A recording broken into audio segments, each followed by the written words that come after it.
Это телеканал Якутия-24. Новости в прямом эфире. В студии Влад Давыдов. Смотрите в выпуске.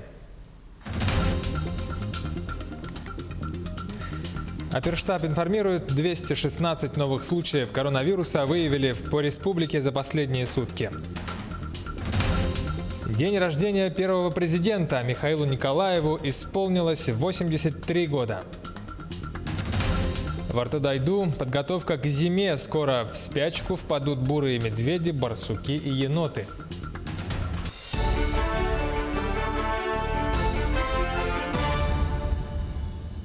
Глава Якутии Айсан Николаев принял участие в сессии «Креативный четверг». На мероприятии обсудили развитие креативного потенциала страны, необходимые для этого инфраструктурные изменения, правовые основы и другие актуальные вопросы отрасли. Айсан Николаев отметил, что системообразующим проектом для Якутии в этом направлении является проект «Квартал труда», в рамках которого в Якутске будет создан первый на Дальнем Востоке креативный кластер. Открытие запланировано в четвертом квартале 2021 года. Ключевыми направлениями резидентов кластера станут анимация, кино, компьютерная графика, фото и видеопродакшн, блогинг, маркетинг, брендинг, искусство и образование. 216 новых случаев коронавируса выявили по республике за сутки, из них 119 заболевших в Якутске. Также под особым вниманием находится Анабарский район, где выявили 10 случаев, и Вилюйский район, в котором коронавирус подтвердили у 8 человек. Ольга Балабкина из оперативного штаба уточнила, что рост числа заболевших в данных районах связан с проведением массовых мероприятий. Это свадьбы и юбилеи, которые, напомним, на сегодня запрещены по указу Айсана Николаева.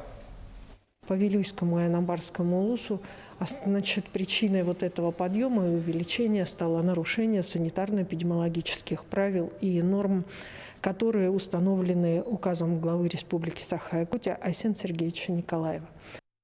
Что касается Нюрбинского района, то ситуация с COVID-19 там остается стабильно напряженной. Какие меры предпринимаются? Сюжет наших нюрбинских коллег. Оперативный штаб Нюрбинского района по противодействию и распространению новой коронавирусной инфекции предлагает все усилия с целью стабилизации эпидемиологической ситуации в районе. За счет средств района на противоковидные мероприятия было выделено около 30 миллионов рублей. Для ликвидации дефицита койко-мест для больных COVID-19 развертываются новые инфекционные отделения. На сегодня у нас в районе функционирует 110 койко-мест инфекционных, и ситуация в районе пока остается стабильно напряженной. Но, тем не менее, оперативный штаб Нюрбинского района принял решение развернуть дополнительные места инфекционных койко-мест в здании гостиницы «Алроса Нюрба». И принципиальное согласие со стороны компании «Алроса» у нас на сегодня уже получено, и мы завершаем развертывание коек. И получается, начиная со следующей недели мы уже развернем новые койко-места. Таким образом, дефицит койко-мест у нас в районе не имеется. И дополнительно со средств резервного фонда Нюрбинского района закупили 4 аппарата ИВЛ и 20 кислородных концентраторов, которые уже практически все доставлены. И в целях ускорения выявления коронавирусной инфекции с Южной Кореи закупили около 2000 анализов ИХ. В борьбе с ковидом никто не остается в стороне. Предприятия и организации района оказывают всяческую помощь. Первыми на помощь в борьбе с коронавирусом пришли предприниматели района. Для нужд Нюрбинской ЦРБ предпринимателями были закуплены кислородные концентраторы, рециркуляторы, средства индивидуальной защиты и многое другое. Самыми первыми пришли на помощь, надо сказать. Да? Начали с пошива масок, костюмов химзащиты, предоставления продуктовых наборов социально незащищенной категории населения. Затем с увеличением количества больных увеличилась и помощь, оказываемая нашими предпринимателями, вплоть до холодильного оборудования, кислородных концентраторов, и другой материальной помощи. На сегодняшний день в Нюрбинском районе ситуация остается стабильно напряженной. Руководством района всем муниципальным образованием, также образовательным учреждениям поручено обеспечить наличие специализированной техники для санитарии и дезинфекции помещений. Роман Савинов, Эдуард Васильев, Нюрбинский район. Почта России запустила новые авиационные маршруты из Китая в Россию. Это связано с тем, что с каждым годом растет число покупателей, которые приобретают товары через различные площадки из Китая. Принятые меры помогут в сжатые сроки доставить заказы якутян, сделанные как в иностранных, так и в российских интернет-магазинах. Для оперативной обработки во всех региональных сортировочных центрах Дальнего Востока Почта России расширила персонал там, где это было необходимо, а также добавили новые автомобильные маршруты для обмена почты между сортировочными центрами и отделениями почтовой связи. Также региональное почтовое отделение до конца этого года обновит действующий сортировочный центр. Количество рейсов увеличено в 2 раза из Чанша и Ханчжоу. При отправке из Китая отправление проходит предварительную подсортировку по регионам на северо-запад, Дальний Восток, Урал и в Центральный регион. В Якутии при подготовке к высокому сезону Почта России заключила договор с авиакомпанией «Полярные авиалинии» на осуществление чартерных рейсов для доставки почтовых грузов в пиковый предновогодний период. По мере необходимости будут определены направления и частота таких рейсов. Первому президенту республики Михаилу Николаеву исполнилось 83 года. С праздником его поздравил глава республики Айсан Николаев. Он поблагодарил Михаила Ефимовича за советы и значимый вклад в развитие и процветание Якутии.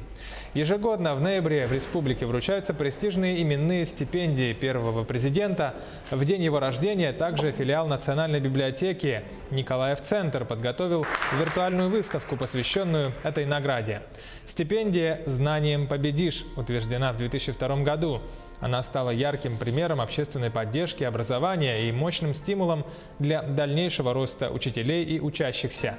Поощрение призвано активизировать педагогическое мастерство и новаторство, также оказать реальную поддержку одаренным и талантливым детям в Якутии. В этом году на базе Бердигостяхской улусной гимназии запустили кабинет цифровой образовательной среды. Сюжет нашего корреспондента из Горного Улуса. В рамках проекта гимназия получила 37 ноутбуков, принтер, 2 интерактивные доски. Таким образом, обогатила свою техническую базу, что, конечно же, приведет к улучшению качества учебного процесса. В данном кабинете проводятся не только занятия по информатике, но также и по любым предметам, например, география, литература, история и даже можно провести физкультуру. В данный момент здесь проводятся занятия педагогов старшего возраста, которые перешли на удаленный формат работы. Здесь осуществляется ведение образовательного процесса, электронный документооборот, ведение электронного журнала, дневника. В рамках подготовки учащихся к профессиональным компетенциям WorkSkills ежедневно проводятся занятия по графическому дизайну, разработке мобильных приложений, интернет-вещей и другим компетенциям. Ребята одновременно со своих ноутбуков могут выполнять различные проекты.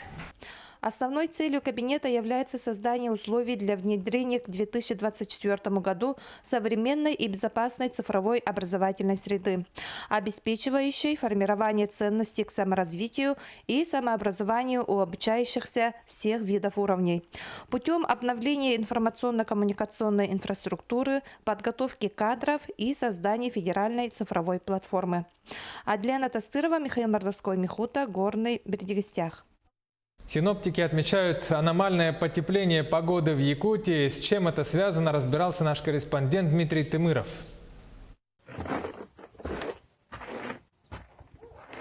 Вчера было 0, а сегодня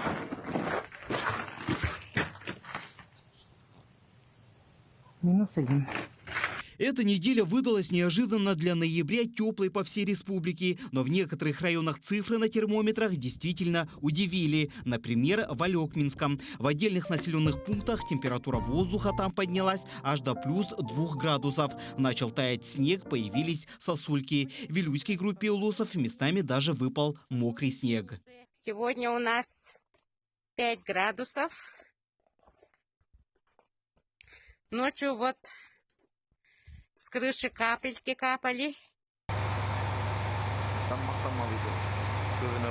Жители районов и не припоминают такой погоды в это время года. Ноябрь в Якутии традиционно приносит первые морозы. Однозначно аномалия, уверены якутяне.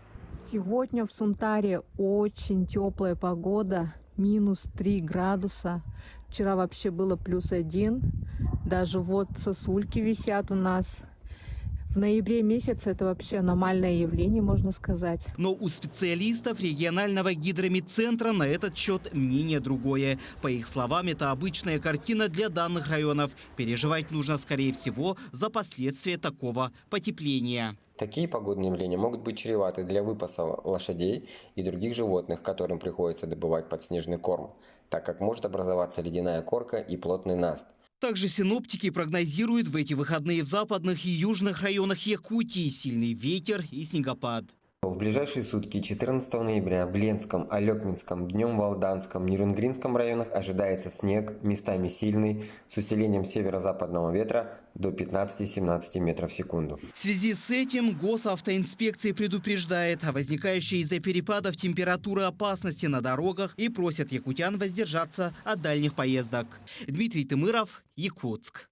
Тем временем аномально теплая погода в ноябре не повлияла на сроки ухода в спячку обитателей зоопарка Артудайду. Прямо сейчас к зимней спячке готовятся бурые медведи. В середине декабря в спячку впадут барсуки и еноты. Остальные обитатели переведены в теплые домики, либо перезимуют на свежем воздухе. Больше всего теплой погоде рад детеныш белых медведей Колыманы и Ломоносова Алмаз. Для него это первая полноценная зима, которую он проведет на свежем воздухе в открытом вольере с мамой. Теплая зима, она как бы такие коррективы не вносит в сроки спячки, да, потому что основным фактором все-таки является это фотопериод, длина светового дня. Вот, и даже и в других зоопарках, в европейской части России, да, медведи тоже залегают в спячку. Там у них нет такой суровой зимы, но все-таки спячка у них также по сезону, она всегда проходит. Но она может повлиять на диких животных, которые живут в природе.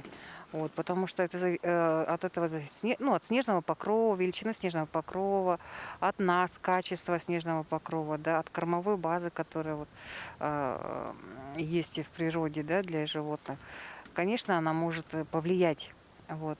Ну и будут, скажем, если такие животные, которые попадают в такие ситуации, они тяжелые, они потом часто очень попадают в зоопарк. Таковы новости. К этому часу итоги дня подведем в большой программе в 20:00 «Итоги дня». Оставайтесь на Якутии 24, носите маски, берегите свое здоровье.